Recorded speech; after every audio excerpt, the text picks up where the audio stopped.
이 아침 우리에게 주시는 하나님의 말씀 에스겔서 15장입니다.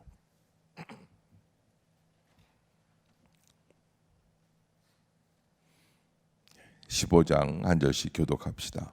여호와의 말씀이 내게 임하여 이르시되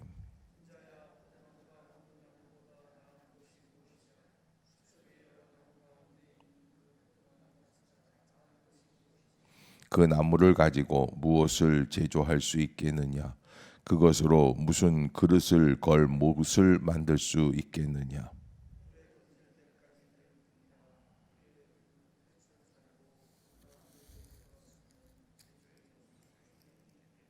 그것이 온전할 때에도 아무 제조에 합당하지 아니하였거든.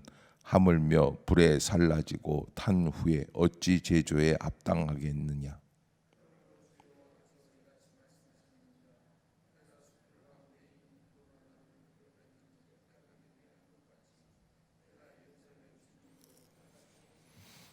내가 그들을 대적한즉 그들이 그 불에서 나와도 불이 그들을 사르리니 내가 그들을 대적할 때에 내가 여호와인 줄 너희가 알리라. 내가 그 땅을 황폐하게 하리니 이는 그들이 범법함이니라. 나 주 여호와의 말이니라 하시니라. 아멘. 할렐루야. 이 아침 주의 전을 찾으신 여러분들에게 하나님의 은혜와 평강이 함께 하시기를 축복합니다. 오늘 에스겔서 15장은 특별히 우리에게 특징을 하나 주고 있죠. 그건 하나님께서 이스라엘 백성들을 포도나무에 비유하고 계신다. 여호와의 말씀이 내게 임하여 이르시되, 그래서 에스겔 선지자가 이제 갑자기 포도나무 환상을 보게 됩니다. 2절에 보면 같이 한번 읽어볼까요? 시작. 인자야, 포도나무가 모든 나무보다 나은 것이 무엇이랴? 숲속의 여러 나무 가운데 있는 그 포도나무 가지가 나은 것이 무엇이랴? 아멘. 포도나무가 무슨 장점이 있느냐? 근데 왜 이렇게 표현을 하느냐면 하나님께서는 이스라엘 백성을 무슨 나무에 비유하고 계시는 거예요? 포도나무에 비유하고 계시는 거예요. 포도나무가 모든 나무보다 나은 것이 도대체 뭐냐? 숲속의 여러 나무 가운데 있는데 그 포도나무 가지가 나은 것이 무엇이랴? 라고 하는 건데, 사실은 하나님께서 이스라엘 백성들을 포도나무에 비유하시면서 이 포도나무가, 사실은 여러분 포도나무를 보신 적이 있습니까? 이게 이제 약간 가시덤불 같이 생기고요. 넝쿨처럼 생겼어요. 그래서 이 포도나무는 뭐라 그럴까요? 포도 열매만 없으면 아무짝에 쓸모가 없는 거죠. 포도나무에서 꽃이 피고 거기에서 열매가 맺고 그 열매가 주렁주렁 매여 있는 그 나무, 그때 아름다운 거예요. 그래서 제가 포도나무라는 거는 열매로 승부하는 거다. 그래서 시편 126편인가 그렇죠. 127편이에요. 너희 집에 내실에 있는 내 아내는 포도나무 같다, 결실한 포도나무 같다 그랬는데, 이제 그 여인들은 포도나무에 비유해서 열매로 승부할 수 있는 존재가 되어야 한다라고 하는 것이죠. 여기 오늘 본문의 3절에 보면 이 포도나무의 무익함이 3절에 그 나무를 가지고 무엇을 제조할 수 있겠느냐. 그러니까는 다른 것에 쓸 수 있는 나무가 기다 아니다? 아니라는 거예요. 조각하거나 무슨 가구로 쓰거나 이 포도나무를 가지고는 그걸 전혀 할 수가 없어요. 그래서 3절 끝부분에 보면 무슨 그릇을 걸 못을 만들 수 있겠느냐. 못조각 하나, 나무 못조각 하나 만들 수 없는 존재가 포도나무다. 그러면 어떤 존재로 나아갈 수 있느냐? 열매가 없다면 4절에 보면 불에 던질 땔감이 될 뿐이다. 불에 던질 땔감이 될 뿐이다. 왜 이렇게까지 포도나무를 비하해서 말씀을 하실까요? 그것은 바로 이스라엘 백성이 그렇다는 거예요. 이스라엘 백성들의 존재감이 하나님께서 그들을 택하여 주시고 은혜를 베풀어 주셨기에 여기까지 올 수 있는 것이지, 그것이 아니라면 진정한 그런 존재감을 할 수가 없다라는 것이죠. 그래서 하나님께서는 이 포도나무를 이스라엘에 비유하면서 하나님의 은혜 없는 이스라엘 백성은 아무짝에 쓸모없는 거다. 하나님께서 은혜를 베풀어 주셨기 때문에 애굽에서부터 나오고 가나안 땅에 들어가게 되고 이스라엘 다윗 왕국을 세울 수 있었던 것이었다. 그런데 이스라엘은 그 모든 수백 년의 시간 속에서 어떻게 지냈습니까? 자기가 잘나서 그런 줄로 알고 착각하고 지낸 거예요. 그러니 여러분, 애굽에서부터 나와서 광야를 40년간 방황하면서 가나안의 정복을 꿈을 꾸면서 그 여러 가지 어려움을 겪었던 그때에 이스라엘 백성들의 최고의 소망은 뭐예요? 가나안 정복이에요. 근데 가나안 정복이 드디어 마침내 500년 뒤에 실현이 돼요. 나라가 이루어지고 다윗 왕국에서 그의 은혜가 펼치게 돼요.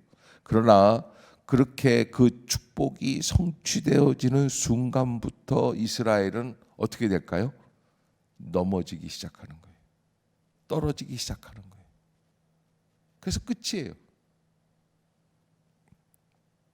그런 의미로 볼 때 이스라엘은 완전히 잘못된 길로 나아갈 수밖에 없는 존재다.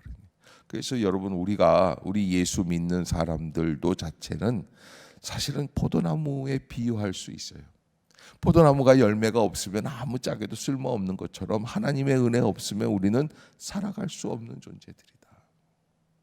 그러기에 우리가 누리고 있는 축복들, 지금 하나님이 주시는 축복들은 이건 내가 잘나서 받은 게 아니라는 것을 자각하고 인식할 수 있는 그런 자기 정체에 대한 마음이 있어야지 돼요. 생각이 있어야 돼요. 이거 내가 잘난 게 아니지. 조금만 무슨 마음에 거슬리는 얘기를 듣거나 뭐 마음에 자존심이 스크래치가 이럴 때는 굉장히 힘들어하는 거예요. 바울이 그러지 않습니까? 나는 아무것도 아니야. 오히려 내가 부족한 것이 하나님께 예수 그리스도에게는 큰 영광이 된다라는 거예요. 십자가의 은혜에 바울이 가장 잘한 것은 바로 이 십자가의 은혜를 우리에게 우리의 삶에 투영해서 비춰준 것인데, 십자가의 은혜가 아니면 우리는 아무짝에 쓸모없는 존재일 뿐이다라고 하는 것을 말씀해 주는 거예요. 그래서 이 5절에 보면은 그것이 온전할 때에도 아무 제조에 합당하지 아니하였거든 하물며 불에 살라지고 탄 후에 어찌 제조에 합당하겠느냐.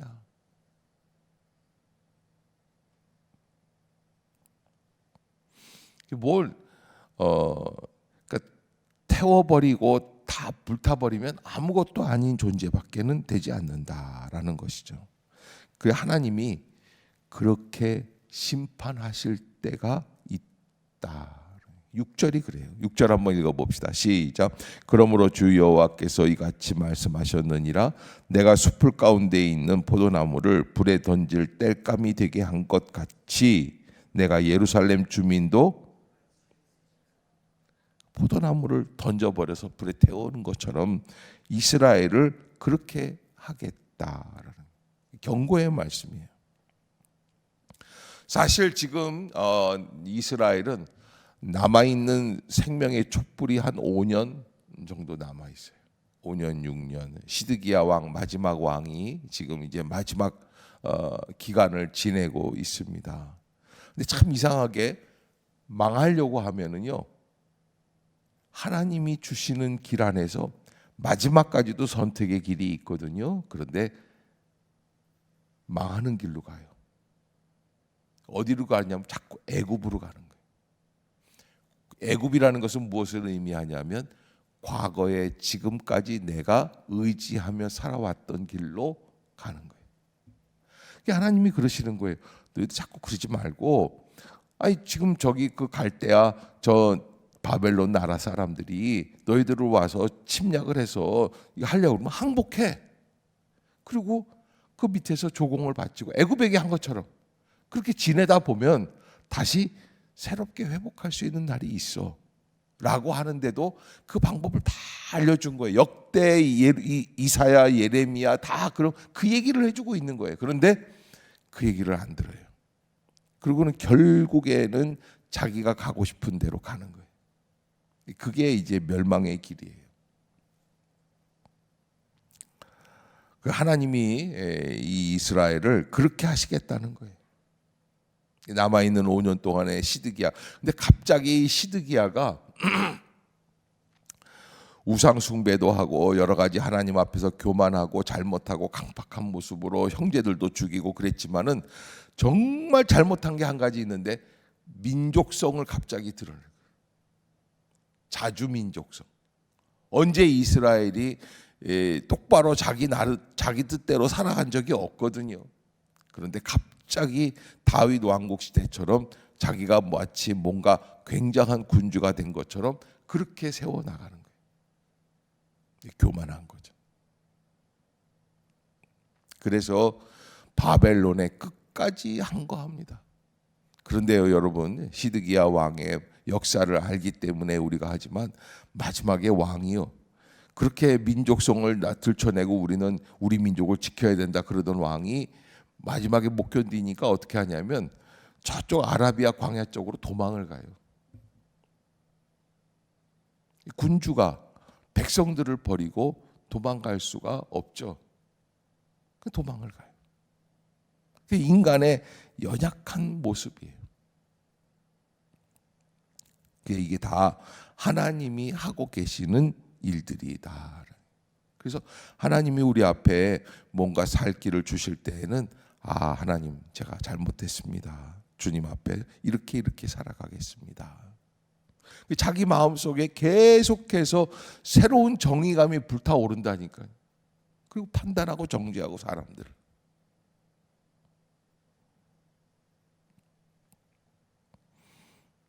그래서 하나님은 어떻게 하시느냐, 예루살렘 주민 포도나무를 불에 던진 것처럼 이렇게 7절에 내가 그들을 대적한즉 그들이 그 불에서 나와도 불이 그들을 사르겠다. 그러니까 불을 피해가는 한이 있어도 불이 그들을 따라와서 살라버리겠다. 내가 그들을 대적할 때에 내가 여호와인 줄 너희가 알 것이다.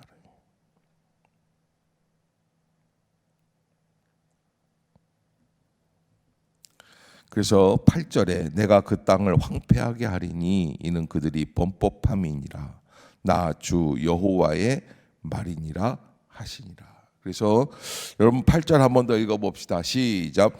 내가 그 땅을 황폐하게 하리니 이는 그들이 범법함이니라. 나 주 여호와의 말이니라 하시니라. 아멘. 그 땅을 황폐한다. 어떤 땅? 약속의 땅, 가나안 땅, 젖과 꿀이 흐르는 땅. 근데 이 젖과 꿀이 흐르는 땅이 언제 황폐하게 됩니까? 하나님의 은혜를 잊어버리게 되었을 때. 제가 싫어하는 귀신이 무슨 귀신이라고 그랬어요? 물귀신. 왜? 내가 물에 빠져 죽었으니 너도 물에 빠져 죽으라는 거예요. 아니 자기만 죽으면 됐지 왜 남까지 끌어들입니까? 이게 이 얘기예요. 이스라엘 백성들도 그거예요. 우리만 죽는 게 아니야. 다 죽여야지 된다는 거예요. 하나님께도 드릴 게 없다는 거예요. 그러니까 하나님이 아예 황폐하게 만들어 버리시겠다. 우리에게 주신 소득, 우리에게 주신 은혜, 축복을 잘 감당해서 하나님의 영광이 될 수 있는 길로 나아가야 합니다. 아멘. 매 순간 건강도 그렇습니다. 여러분 아프던 사람이 건강해서 다시 회복이 됐는데 교회에 못 나와요. 왜 못 나옵니까? 바빠요. 목사님 나 너무 바빠요. 그냥 아픈 동안에 제가 못해가지고 일을 못해요. 너무 바빠요. 저 찾지 마세요. 그럼 뭐야? 여태까지 기도한 게 뭐예요? 뭘 위해서 건강하게 해달라는 거예요? 그러니까 여러분 우리가 우리의 존재 속에서 가장 중요한 거 한 가지는 무엇을 위한 존재가 되어야 되는 거예요? 하나님의 뜻을 이루기 위한 존재. 아멘. 그렇지 않으면 무슨 의미가 있겠어요? 대학에 들어가서 하나님 앞에 기도하고 그래서 대학에 들어갔어요. 그런데 그냥 하나님을 버리고 그리고 세상의 길로만 나간다면 그 대학 간 게 믿음으로 봤을 때는 무슨 의미가 있어요? 물론 사회적으로 세상적으로 봤을 때는 그 아이가 대학은 가야지 돼요. 그러나 신앙적인 영적인 의미로 볼 때에는 아무 의미가 없는 거예요. 그래서 우리가 영적인 의미를 찾는데 영적인 의미가 뭐가 왜 중요하냐면 인간이요 마지막 순간에 가서는 뭘로 결정이 될까요? 영적인 것으로 결정이 돼요. 그래서 나이가 들어가잖아요. 한 70좀 지나면서부터는 우리 마음속에 뭐가 있어야지 돼요? 영적인 은혜를 깨닫고 영적인 방향으로 가려고 하는 마음이 있어요. 근데 그렇지 않으면요 어떻게 됩니까? 아주 철딱서니 없는 어른이 되는 거예요. 정말 그 삶이 아무것도 없어요. 혼자 외로운 황폐한 땅에 거하게 되는 거예요. 우리가 나이가 들어갈수록 어디로 가야 된다? 하나님의 성령의 역사를 찾아가는 거예요. 세상에서 먹고 살 만한 것이 있다. 그러면 바로 우리는 하나님의 은혜 가운데 들어가야 돼요. 오직 주님 앞에 엎드릴 수 있어야지 돼요. 주의 뜻을 생각하는 거예요. 그렇지 않으면 곧바로 인간은 오늘 여기 이 교회 앞에는 영하 8도더라고요. 영하 9도 어마어마하게 춥잖아요. 아니 지난주까지도 안 그랬잖아요. 지난주까지도 뭐 영하 1도, 2도 이 정도밖에 안 됐는데 갑자기 추워졌어요. 이게 추락하는 거예요. 추락하는 거예요. 갑자기 인생은 갑자기 추락하게 돼 있어요. 그게 무서워요. 그죠? 어느 정도 준비를 하고 하면 되는데 그게 아니라 그냥 갑자기 곤두박질을 치는 거죠. 근데 인생도 마찬가지예요. 하나님이 버리시기 시작하시면 갑자기 나락에 떨어지게끔 되어 있습니다. 이게 몸이 건강하냐 안 하냐, 물질을 잃었느냐 안 하느냐 이런 게 아니에요. 하나님이 버리시면 기도가 안 돼요. 하나님께 나오지를 못해요. 그 다음에 맨 마지막에는요 이런 게 있어요. 회개가 안 돼요. 회개할 수가 없어요. 누가복음의 15장에 보면은 돌아오는 탕자 이야기가 있지 않습니까? 돌아온 탕자는 얼마나 잘했어요. 마지막에 그래도 깨닫고 돌아오니까 되는 거예요. 그래서 복음이라는 게 다 우리가 돌아오는 탕자들이에요. 그래서 누가 그러는 게 이 교회 교인들을 돌탕이라고 그래요. 돌탕. 예. 여러분 뭐 갈비탕만 있는 게 아니에요. 돌탕도 있어요. 그거는 예수 그리스도의 복음으로 살아가는 사람들의 이야기가 돌탕의 이야기예요. 그 돌아온 사람들의 이야기예요. 그런데 정말 하나님 앞에서 그 기회를 놓치게 되면 돌아올 기회조차도 없게 되는 인생이 되더라라는 거예요. 오늘 이스라엘이 그래요. 철저하게 깨어지게 됩니다. 그래서 리더가 중요한 게 시드기야 왕이 자기가 왕으로서 자기의 일들을 제대로 감당을 못하니까 완전히 나라가 묵사발이 되는 거예요. 완전히 깨지는 거예요. 여러분 부모로서 자식이 말을 듣는다 안 듣는다 하기 전에 부모로서 어떻게 해야 되느냐? 우리 집이 돌탕이 안 되도록 하나님 내가 돌아갈 수 있는 길을 열어 주시옵소서. 그래서 자녀들이 믿음 안에 서 있는지를 철저하게 보고 그게 내가 해야 될 일이라는 것을 철저하게 그들에게 얘기해주고 권유하고 돌이킬 수 있어야지 돼요.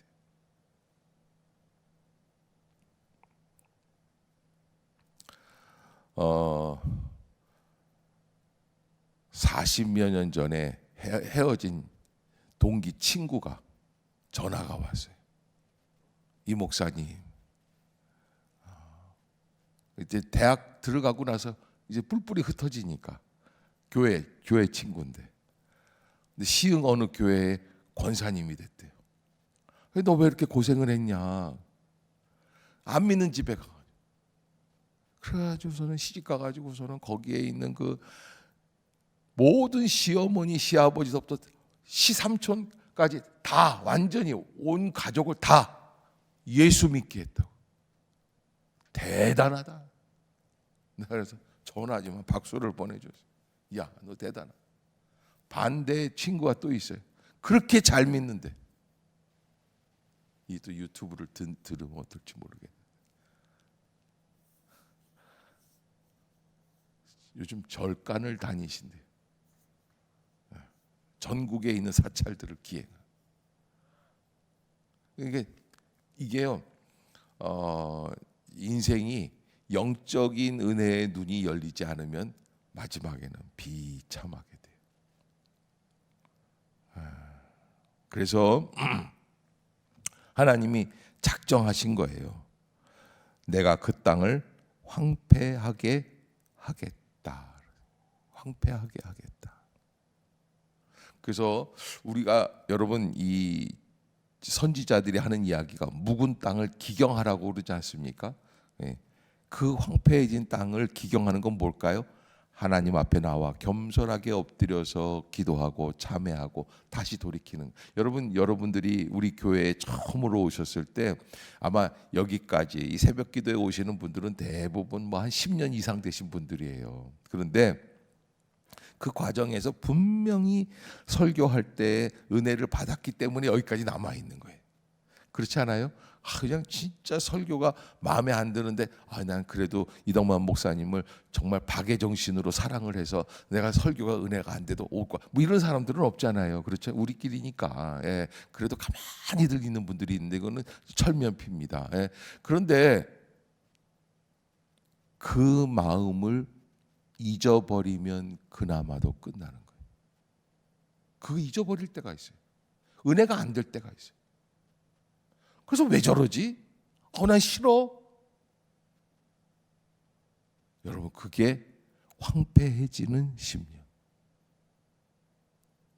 저는요 20년 동안 똑같다니까요. 변한 게 별로 없어요. 조금 더 살쪘나? 변한 게 별로 없어요. 그런데 여러분들의 마음이 왔다리 갔다리 하는 거예요. 어쩔 때는 목사님이 나를 좋아하는 것 같으니까 막 은혜가 되다가도 그게 뭐냐면 이스라엘이 똑같아요. 뭐가 잘 될 때는 하나님이 자기들을 사랑하는 것 같아요. 그래서 신이 나고 막 그래. 나중에 가면서 끝으로 갈수록 어떻게 돼요? 세상적인 부귀 영화가 중요하니까. 여러분, 이스라엘 백성들이 사실은 어떤 민족이었어요? 광야에서 떠돌던 백성들이에요. 가나안 땅에 아무것도 없었던 땅 사람들이에요. 남의 이거 완전히 그냥 방문객이에요. 손님이에요. 아브라함이 그랬어요. 그는 땅이 없었어요. 약속의 땅에 들어갔는데.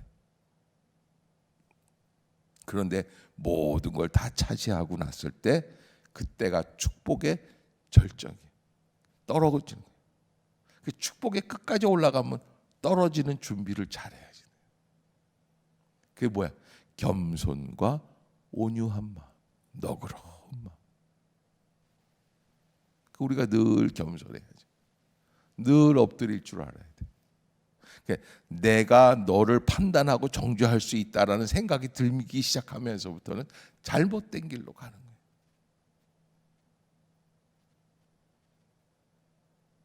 그래서 영화 배우들 가운데에는 어떤 사람들이 되게 타락합니까? 뭐 마약 뭐 이런 사람들 다 하는 거는 이제 어떤 배우들이 그래요? 인류가 그래요. 저 하류가 그러면 신문에도 안 나와요. 그거는 기사거리도 안 돼요. 무슨 뭐 김태희쯤 돼야 김태희가 누구랑 결혼한다더라 뭐 이렇게 나오는 거지. 뭐 영화 배우가 뭐 수만 명이 있다고 쳐도 거기에 인류가 안 되면 얘기도 안 돼요. 근데 인류가 되면, 그러니까 장동건 뭐 이런 분들 참 대단한 게 인류로 여태까지 쭉 지내왔잖아요. 그런데 가십거리 안 되게 살아오는 거예요. 대단한 거예요. 그게 참 필요해요. 그래서 저는 어떤 가정이 참 중요하냐. 할아버지가 믿고 아버지가 믿고 내가 믿고 아들이 믿는 거예요. 그 한 교회에서 쭉 유지해서 그 길을 잘 가. 이거는 있을 수 없는 일이 아니에요. 기적이에요. 대개 보면 교회는 멤버가 바뀌어요. 한 20년에 한 번 다 바뀌어요. 40년에 한 번 바뀌어요. 쉽지 않아요. 근데 꾸준히 이어간다. 이거는 복 중에 복이에요. 그러려면 그런 사람들의 특징은 뭐예요? 겸손과 온유예요. 사랑이에요. 그런데 이제 내가 도와주고 싶은 사람만 사랑하면 사랑이 아닌기라. 예수 그리스도의 사랑. 자기를 찌르는 로마 병사를 향해서 예수님이 기도를 하신 거예요. 아버지여, 저들의 죄를 용서하여 주옵소서. 저들은 자기들이 하는 일을 알지 못하나. 이게 십자가의 은혜. 그래서 여러분, 우리가 이 하나님께서 이스라엘 백성들을 포도나무에 비유하시고, 포도나무는 열매가 없으면 아무짝에 쓸모없는데 우리도 뭐가 없으면, 하나님의 은혜가 없으면 아무짝에 쓸모없는 존재다라는 걸 깨닫고, 그리고 이 말씀을 들은 다음에는 우리의 삶의 방향이 변함이 없어야 된다, 달라져야 된다. 달라져야 되는. 어떤 길로? 하나님이 원하시는 길로 가는 거예요. 그게 겸손함과 온유함이에요. 감사합니다. 이렇게 미리 시험 문제 다 알려주고 시험 보는 것처럼 설교하는 목사가 이 경기도에 없다니까요. 고향지에 없어요. 저 같은 사람이 아무리 제가 찾아봐도 없는데 여러분들이 그걸 잘 모르시는 것 같아요. 그거를 다른 교회 가보세요. 목사님들이 15장 갖고 정말 이해할 수 없는 그 설교를 하십니다. 근데 좋대. 난 그게 수수께끼야. 그것도 주님의 은혜지. 근데 내가 이렇게 쉽게 다 풀어가지고 해주는데도 우리 목사님 뭐 설교가 좀 짧으신가, 왜 그러신가. 이게 여러분, 세계적인 말씀을 듣고 있다라고 생각을 하세요. 제가 세계적인 목사라는 게 아니라 그렇게 믿고 살아가는 게 최고예요. 집에 있는 마누라가 세계적인 미인이다 생각하는 게 제일 현명한 거 아니에요? 아니야? 세계적인 추녀라고 생각했으면 좋겠어요. 나는 그렇게 생각해. 우리 집사람 제일 예쁘지. 그러고 살아가는 거야. 날 째려보는 사람도 있어요. 여러분, 우리가 신앙생활할 때 그렇게 해서 말씀을 다시 한번 회복하세요. 그 길 밖에는 길이 없어요. 근데 시드기야가 왜 못 가는 거예요? 왜 그렇게 못하는 거예요? 하나님이 내게 주시는 그 방법이 마음에 든다, 안 든다? 안 들어. 그러면 어떻게 된다? 떨어지는 거예요. 그거는 어마어마해요. 추락이라는. 그러게 여러분, 우리가 그것을 잊지 마시고 하나님 안에서 다시 회복될 수 있는 길로 나아갈 수 있는, 우리 가운데 우리가 이게 끝없이 찾아옵니다. 3년, 7년, 15년, 20년, 40년 끝없이 찾아와요. 누가 찾아올까요? 시옷으로 시작해요. 섭섭이라고. 섭섭해요. 그래서 교회마다 그 섭섭마귀가 다 있어요. 그러고서 이제 뭐라 그러냐면 결국에는 목사님한테 와가지고 그러는 거예요. 목사님 섭섭해요. 자기들끼리 싸워놓고서 나한테 섭섭한 거예요. 그래서 여러분, 이 섭섭이는 약이 있다 없다? 없어요. 그러니까 알아서들 하세요. 제가 오늘 이 15장 한 주간을 잘 마치면서 또 여러분들에게 부탁을 드리는데, 하나님이 우리의 심령을 새롭게 변화하기를 원하고 계신다라는 거예요. 그래서 모든 것 안에서 내가 가장 복된 존재다. 아멘. 그렇게 바꾸세요. 그리고 믿으세요. 믿음이 없이는 하나님을 기쁘시게 하지 못하나니 하나님께 나아가는 자는 반드시 그가 계신 것과 또한 그가 자기를 찾는 자들에게 상 주시는 이심을 어떻게 해야 된다? 믿어야 되는 거예요. 믿음으로 나아가세요. 그리고 다시 시작하는 거예요. 하나님께서 주신 귀한 말씀. 이게 15장은 짧습니다. 그러나 아주 가장 충격적인 말씀입니다. 다 태워버리겠다. 황폐하게 하겠다. 비참하게 마치겠다. 그 말씀 앞에서 하나님 나를 불쌍히 여겨 주시옵소서. 회복하게 하여 주시옵소서 하는 그런 고백으로 나아가는 모든 믿음의 성도들이 되시기를 주의 이름으로 축복합니다. 기도하겠습니다.